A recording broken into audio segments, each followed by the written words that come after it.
Imagine viver em um mundo devastado por guerras, onde velhas certezas como a fé em Deus, a moral tradicional e o processo científico parecem não oferecer mais respostas.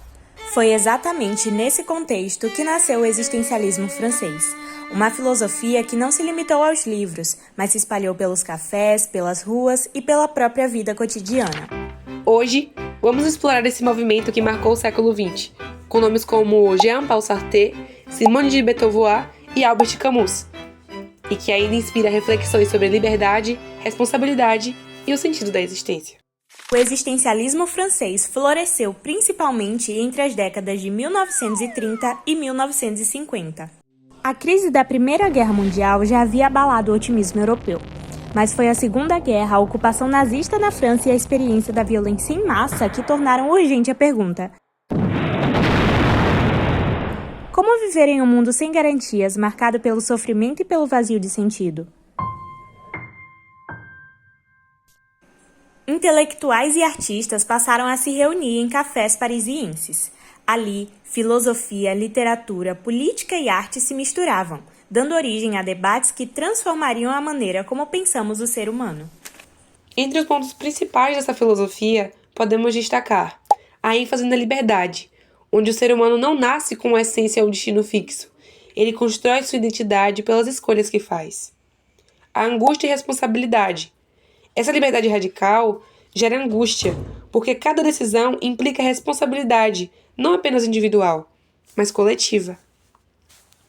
A crítica à religião e ao determinismo.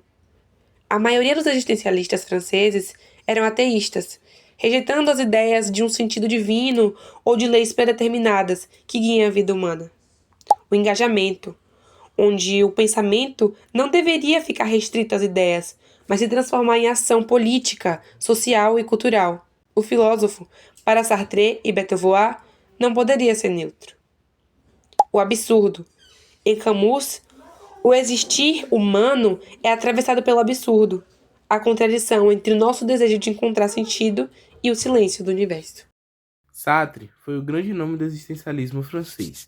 Sua famosa frase, "A existência precede a essência", explica sua visão. Não há um plano ou natureza humana pré-determinada. Primeiro existimos, depois escolhemos e construímos quem somos. Ele dizia que o homem está condenado a ser livre, condenado porque não podemos escapar da liberdade de escolher, e com isso, da responsabilidade.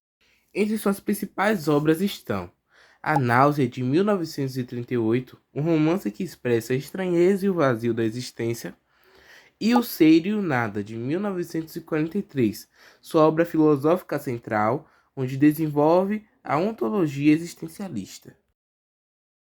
Companheira intelectual de Sartre, Simone de Beauvoir desenvolveu reflexões próprias e fundamentais. Sua frase mais célebre, "Não se nasce mulher, torna-se mulher", mostra que a condição feminina não é natural, mas construída historicamente.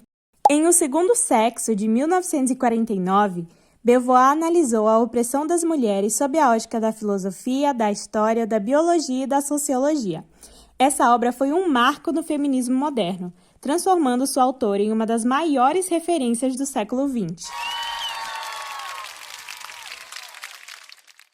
Albert Camus muitas vezes é colocado junto aos existencialistas, mas preferia se considerar um pensador do absurdo.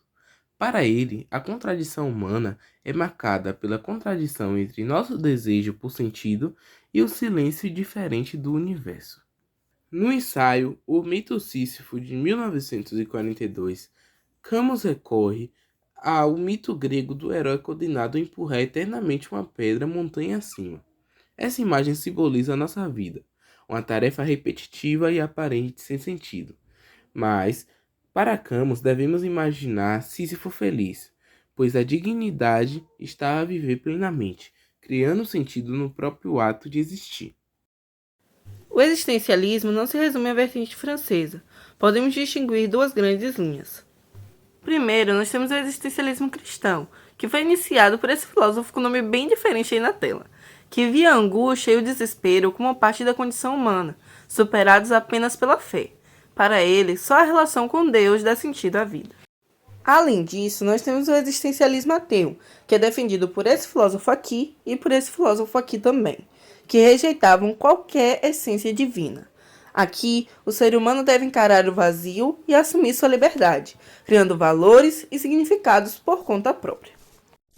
O existencialismo francês foi muito mais do que uma escola filosófica.